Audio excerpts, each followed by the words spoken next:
Hello friends, welcome back to the bench. Thank you very much for joining me. Now our patient is Acer Helios 300, Predator Neo Helios 300. So this was a one that came from the other repair shop, and we did some diagnosis on it. So this is part, I don't know, like 3 maybe to it, 2 or 3. This is for Sandeep. He already sent us few other laptops. He has a lot of laptops, but this particular one is he has emotional attachment to this one. So, despite a lot of problems over here, we're gonna try to fix it. So, number one, this is where the other shop installed capacitors instead of coils. So we're gonna replace it. We already removed the cups, and we're gonna replace it with coils. The coils we're gonna get from the Microsoft Surface. These two, it's the same size, roughly the same parameters or properties.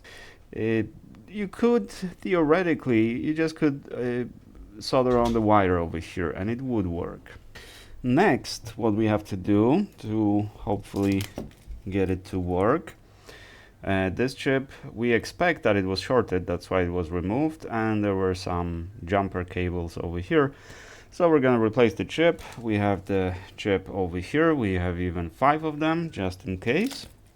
And next, we have to find a replacement coil. But replacement coil is not gonna be an issue. I'm pretty sure I can find this coil somewhere, the same size. Hopefully it's going to be the same value. Unfortunately, we don't see the value. No, we see this one, 22. So we assume all of these are 22. They should be the same, but I've seen the boards repaired by other technicians, and in some cases I saw that they replaced the coil with different size coil. Probably the same inductance, but different size.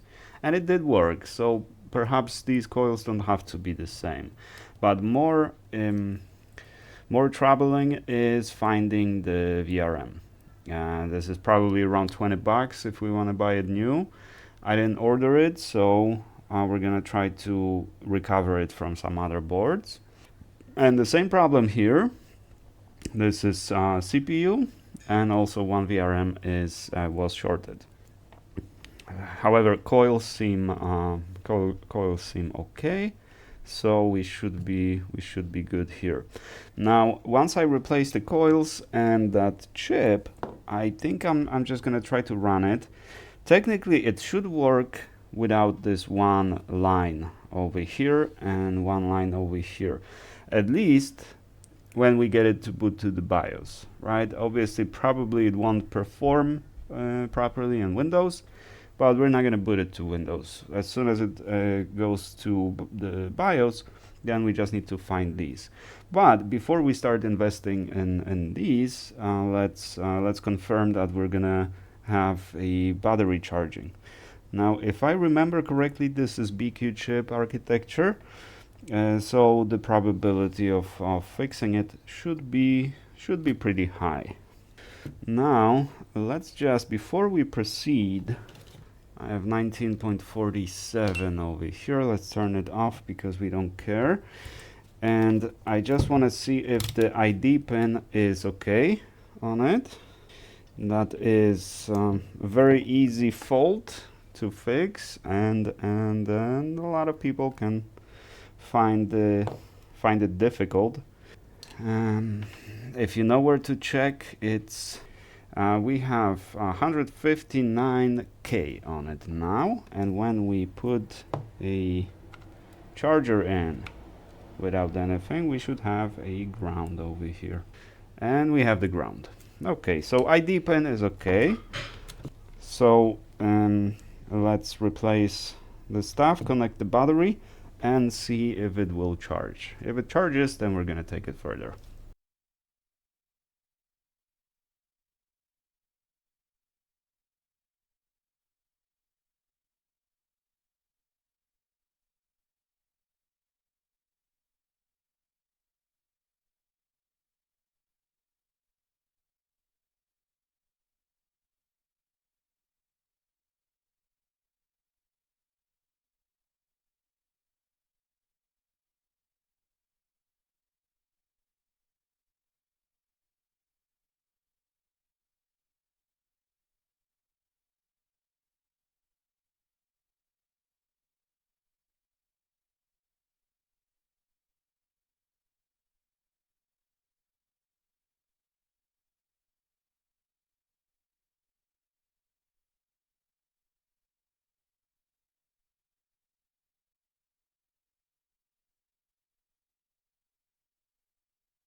Alrighty, we got everything back together. However, I just realized, and I remember Sandeep actually is telling me that, so this was after a power surge. That's why we have so much damage on it. But the battery, well, it bulged up, right? That's why the Sandeep didn't send the battery with the laptop, because yeah, I mean even damaged battery would be better than no battery. But that's gonna make it harder. So let's just check, just in case, let's check the voltage on the power adapter. It should be 19.5, but let's check. Sometimes it's 20, sometimes it's 19. Yeah, this is 19 even. So let's drop to 19 even. It's always good to check. If we power it with 19.5, the BQ chip is just gonna say, power okay is gonna be low, and nothing's gonna happen. The transistors are just. Yeah, let's connect it, and let's see what's gonna happen. Probably nothing, but we'll see. I have few ideas what to do with this. Let's see. No power draw, which is normal because we don't have a battery.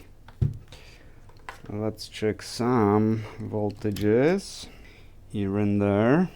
Nothing here, nothing here, nothing here.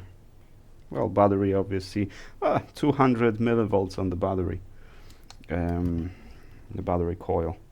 But there should be a standby. 3.3 standby I would expect here somewhere. And we have nothing on any coil that I see. We have, oh, what is this? Okay, yeah, something's definitely wrong because we're jumping here. These are current sense resistors. I think they're going to, it's hard to say where they're going, but somewhere to the CPU or something. There should either be, the VN voltage on it, like so, or nothing. Not fluctuating 2 volts. Where is the BQ chip? I think here I think this is it. Let's check. Okay, that's the BQ chip, and this is 24800. So let's connect here and let's catch some ground. And do I remember pin number 1, 2, 3? This should be a power OK or AC OK. No, I am wrong. The power OK is on this one. We have no power OK, no AC OK, so something is not right. Let's see if we have the power for the BQ chip over here. Oh, we don't have power for BQ chip. Okay, so we should start there. Without power, BQ chip obviously is not going to work. So we don't even need to press the power button or anything like that, because alrighty. The way BQ chip is powered is through these 2 diodes. Now this is not a transistor, this is 2 diodes. So one comes from the battery, the other one from VN. So let's connect again and see if we're getting VN. If we're not getting VN, which probably we don't, well, then we have to, because if there is no VN, that's going to be 19 volts on this diode here. So if we don't get that, that means we don't have the main power rail. Now we got 18.9 or whatever, but here, oh, we still have 18. Oh, okay. Did I measure the wrong pin? Oh. Power OK is at 20 millivolts, and it looks like it's fluctuating, so the chip is trying to turn on. So typically, that means that we have problem with input power, input voltage, too high, too low, or there is a short somewhere. That is typically what it means. But how did I not have the voltage over here before? Well, Let's check the 6 volts, but that should be good. 6.01. Yeah. So the BQ chip is fine, but it's not turning on because something is wrong. So let's see what we can find. Okay, so these are the transistors that the BQ chip controls. Let's see if they are getting opened. We have, wrong reading. So we have input, well, we would, if we turn on the power supply, we should have 19 over here, 18.95. Then the first transistor, it opened. The second transistor is closed. Okay. So the BQ chip thinks that there is something wrong. There is no short. There is no short here anywhere. So it's not the problem of a short. So typically, when that happens, it's the power adapter that is faulty. So let's check on the customer adapter and see. Okay, so this is the issue here. This should be 19.5, not 19. For some reason the charger reads on the charger it says 19 volts, but it should be 19.5. That's why BQ chip is not opening the second transistor. So let's increase to 19.5 and let's try again. I do prefer to run it from my bench power supply, but that's not always possible, especially in Dell's, because Acer just detects the charger. Dell actually talks to the charger, and Lenovo and a lot of modern laptops nowadays. Okay, let's see, do we have the... No, we still have no voltage on the second transistor. But one thing I didn't check, are the transistors themselves good? Because there's not going to be short. And if this is shorted, you're not going to see any short against it or in reference to ground. This is okay. And these are in parallel, so if you measure one, you know, they're both good. Now this one, if this one was shorted, that would also explain it, but also no short. Okay, that is a weird issue because I know that it will work on the USB-C charger. We already diagnosed that a while ago, which is a very weird issue, but that's what it is. From the USB-C, I think we had all the voltages. 20 volts, it's not grabbing anything, but we have 20 volts. And we should have 19 on the second transistor now. I don't know why, but oops, measure the right thing. And there's 19 volts. I don't know why.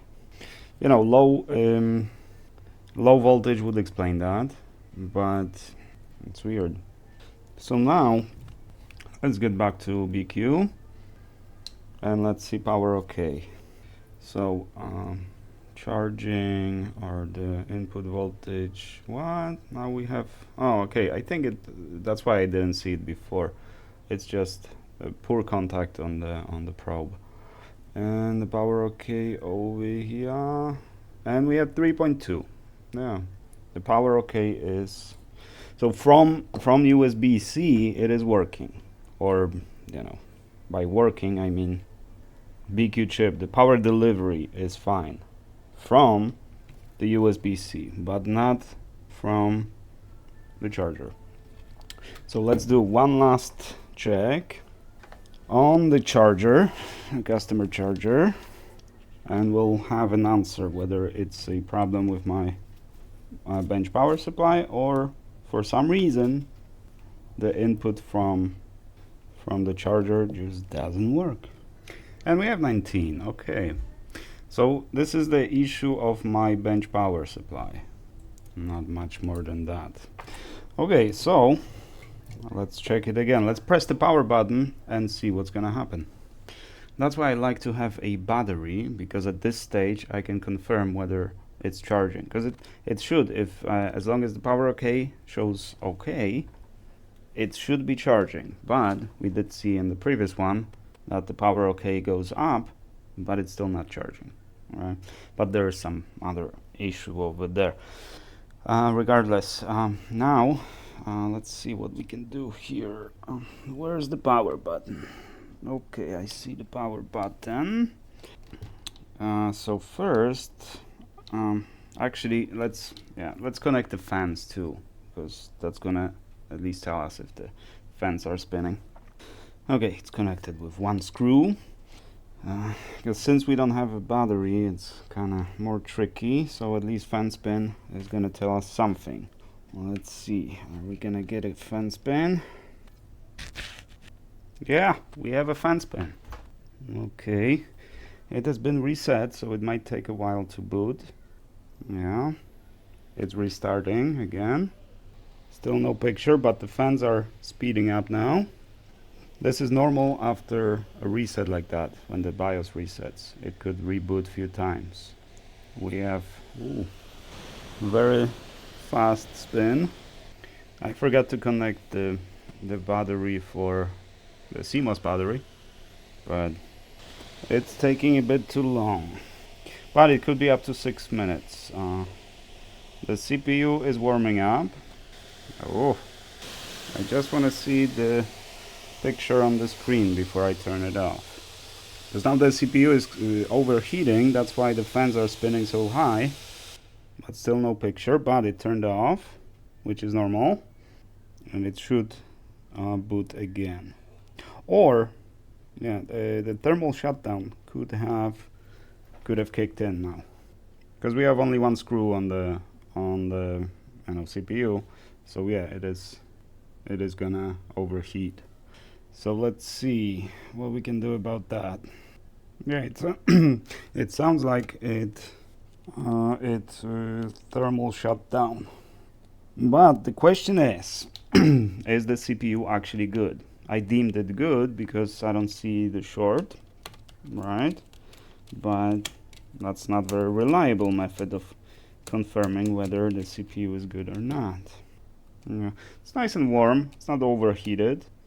The coils also. GPU also is warm. So let's put some paste on it and let's put it back together a little better now and see if we'll have a picture on the screen. At least now we know that the power delivery issues are resolved.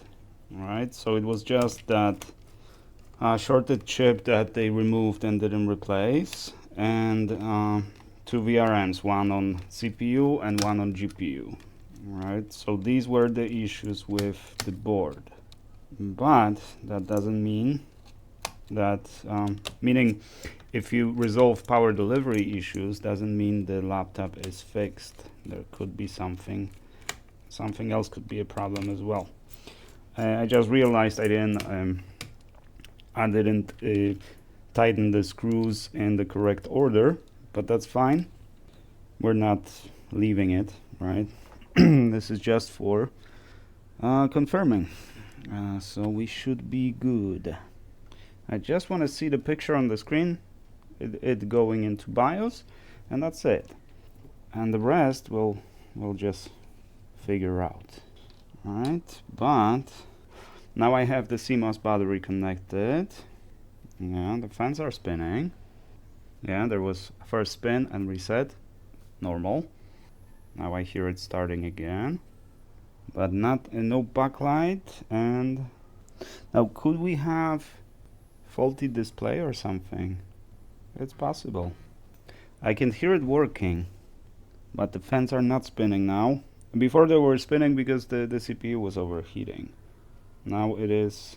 Well, CPU is pretty warm now. I would expect the fans to be spinning now. Okay, let's start poking around. Maybe we can find something. Oh, now the fans are spinning, but they just spun for a second. So I don't think we have 3.3. This is 1.2 for memory. This is 1.8, so probably, I don't know, BIOS, PCH, what have you. This is the battery, 225 millivolts on the battery. The fans are constantly spinning now, slowly. So we have thermal control. I can hear the coils working, delivering power. We have 0.9. This is memory, so it's good. This should be 19.5. All good. So I think EC chip is working fine. BQ chip is working fine. The battery would most likely be charging. The fans are speeding up, but there's still nothing on the screen. Now the fans are going really high again. Hard to say what it is. And the CPU is nice and hot, so we have power delivery is definitely all good everywhere. CPU, GPU, memory, battery, everything's good. But we have no picture. And I don't see the backlight. So let's check that, because if we have no backlight, but the screen is displaying what it's supposed to be displaying, this is normal that it's heating up this much in the BIOS. Maybe not super normal, but I've seen it before and the laptops did work. So let's see if we can see anything here. It doesn't look like it's a backlight issue. I can't really check the backlight voltage or the voltage going to the screen right now because the heatsink is in the way. But now, yeah, so that confirms last time when it turned off, when the fans were spinning this much, because or it confirms that it was a thermal shutdown, right? Because now it's not turning off. Now we can confirm if we close the lid, the fans are not slowing down.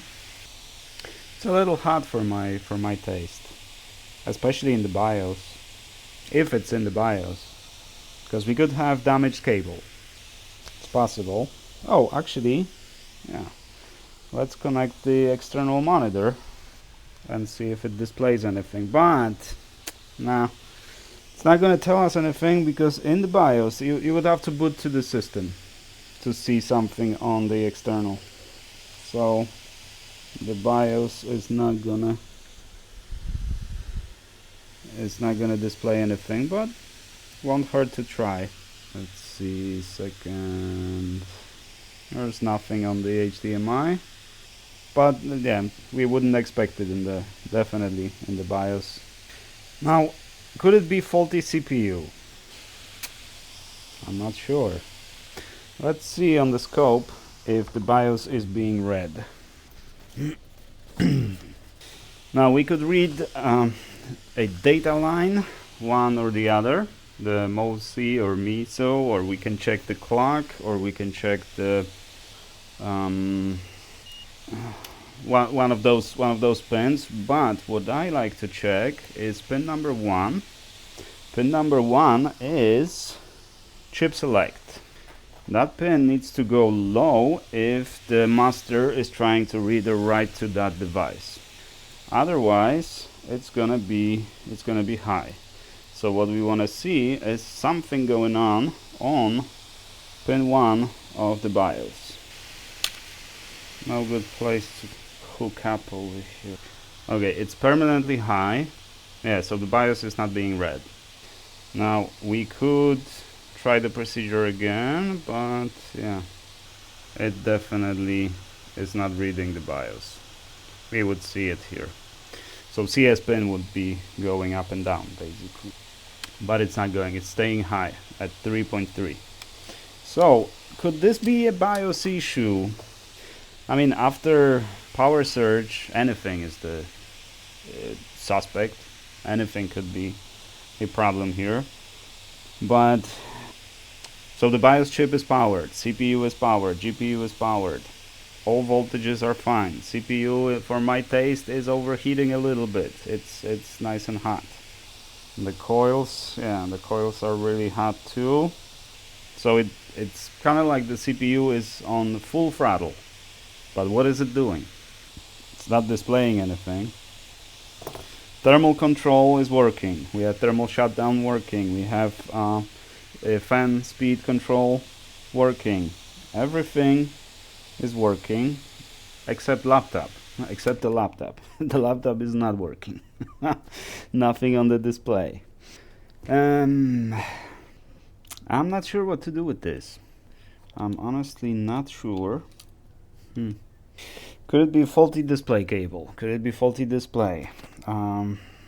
Is there a short on the...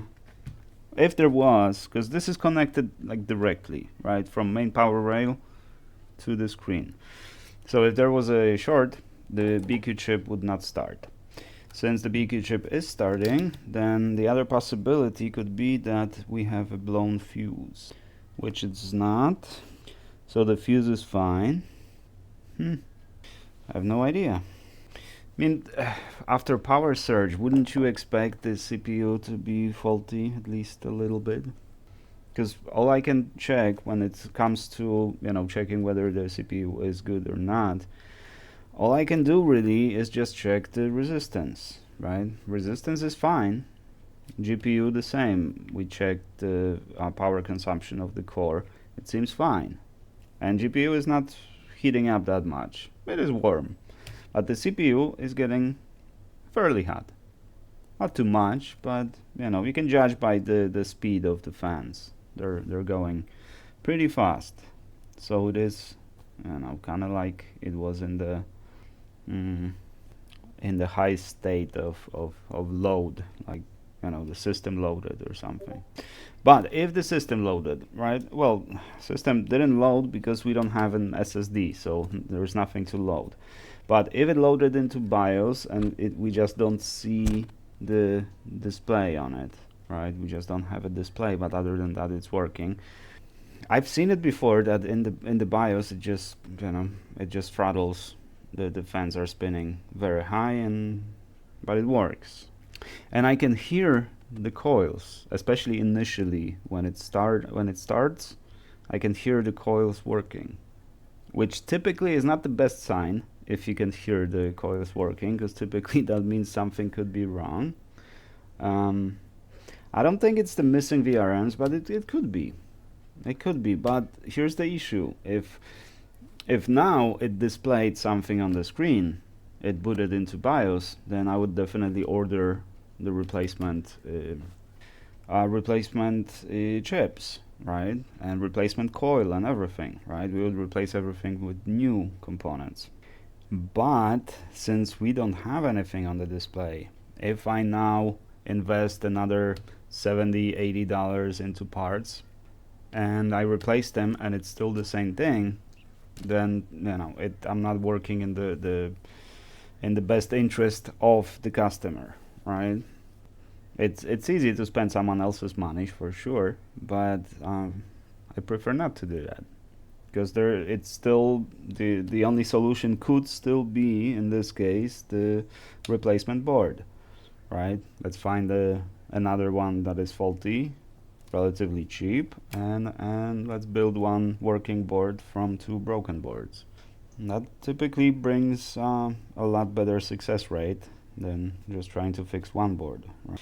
But the bottom line is I can fix power issues, but no display.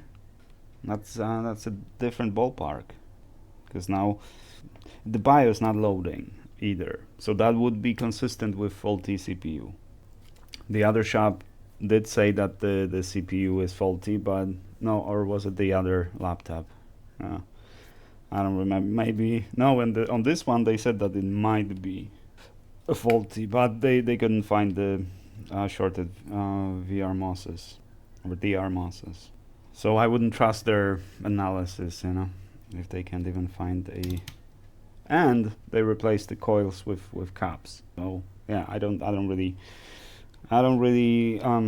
believe them when they, or I don't trust their analysis. I'm pretty sure the battery would be charging now, but that still gives us nothing. Charging battery, but laptop not working. Well, I'm gonna think about it a little longer. If you guys have any ideas, let's summarize. The the power delivery is good, the CPU is warming up, we have no display. All voltages are present, all voltages within specs, but nothing on display. And the CPU is warming up, the fans are spinning at high speed after a while. So vCore is good, all the other voltages are good. Could it be, what could it be? Could it be a BIOS issue? Could there be a corrupted BIOS from the power surge? I guess. I don't know. I'll come back to this. We're gonna talk to the customer, and I'm gonna look for, maybe I can get lucky and find a cheap replacement board, also faulty, and we can see what to do with. I still don't know why my bench power supply won't give the proper power to the laptop, but that doesn't matter. I have so many interruptions today. I forgot what I was saying. Anyways, if you guys have any ideas, definitely drop it in the comment. I could use some assistance from you guys, and we'll see if we can figure this out. If not, we'll probably replace the board. I don't like doing that, but sometimes that's what it takes. Alrighty, thank you guys very much for watching. I do appreciate you, and I shall see you in the next one.